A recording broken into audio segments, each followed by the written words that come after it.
देखो नेक्स्ट जो 2 number question है एक्सरसाइज आपका 4.3 का, उसमें 2 नंबर जो क्वेश्चन है ऊपर जो प्रश्नावली दिया है ना 1 से लेकर 4 तक, जिसे हम लोग सॉल्व किए हैं पूर्ण वर्ग विधि से, उसी समीकरण को अब हम लोग को बनाना है द्विघात फार्मूला यूज करके। किसका फार्मूला हुआ? द्विघात का। ठीक है, तो सबसे पहले आपको पता होना चाहिए कि द्विघात का फार्मूला क्या होता है। बोलो किसको किसको पता है? पता है? देखो द्विघात सूत्र आपको लिखवाए थे बुआ, द्विघात सूत्र लिखवाए थे -b plus minus root under क्या b² माइनस 4ac बट्टा 2a। ये हम लोग का द्विघात फॉर्मूला होता है।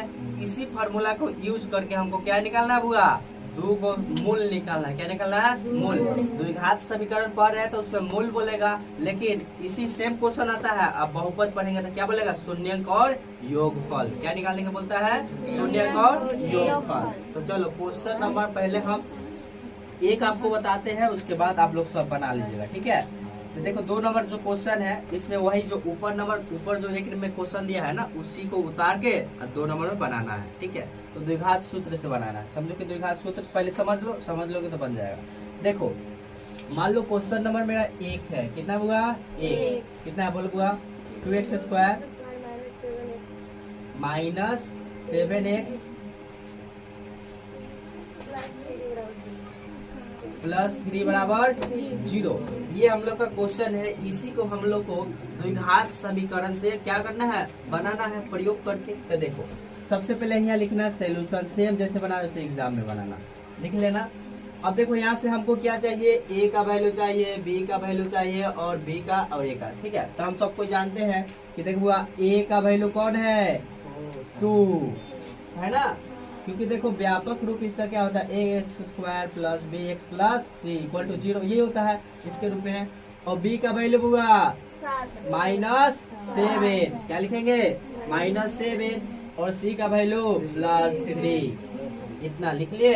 अब जो फॉर्मूला भी लिखे थे उसको लिखेंगे। हम लिखेंगे यहाँ पे चूंकि द्विघात सूत्र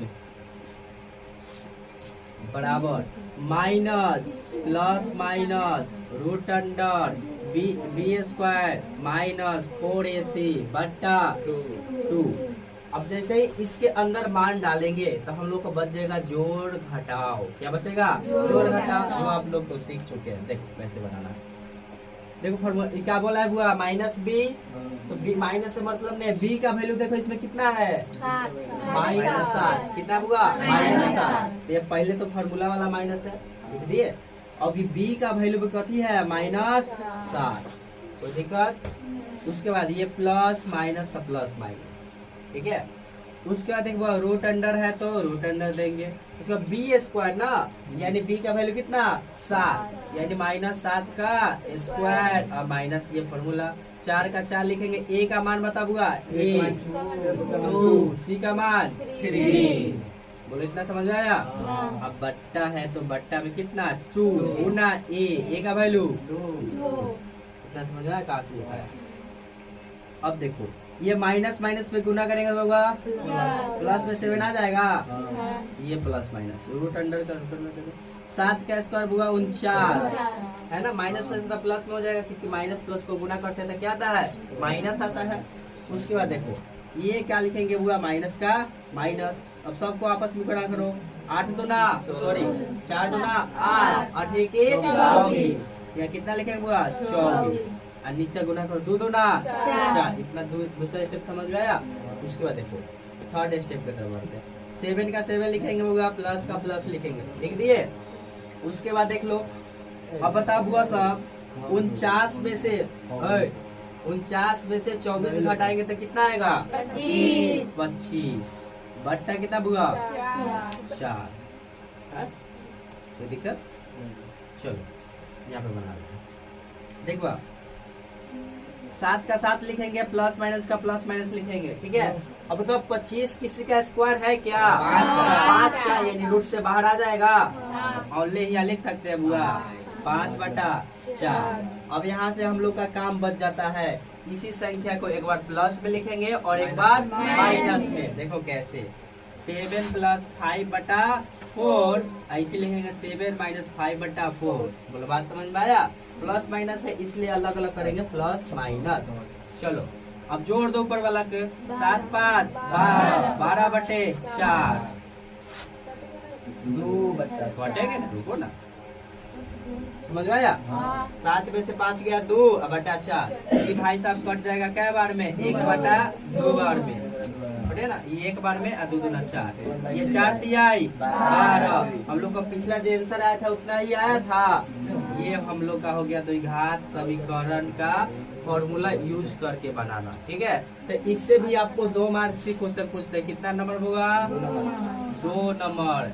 कभी कभी एग्जामिनर का दिमाग सटक जाएगा तो आपको 1 नंबर में पूछेगा, तो 1 नंबर के लिए आपको इतना बनाना पड़ेगा, ठीक है। जैसे ये क्वेश्चन दे देगा ऑब्जेक्टिव में, ठीक है, ऐसे ही आपको 4 को ऑप्शन देगा। कैसे देगा होगा? जैसे मान लो ऑब्जेक्टिव में देगा ना, तो ऐसे ऐसे ऑप्शन देगा। देखो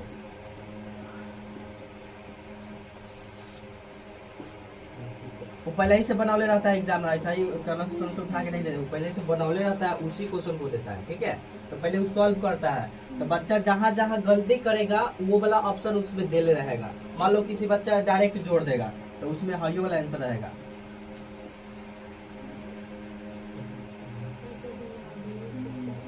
ठीक है।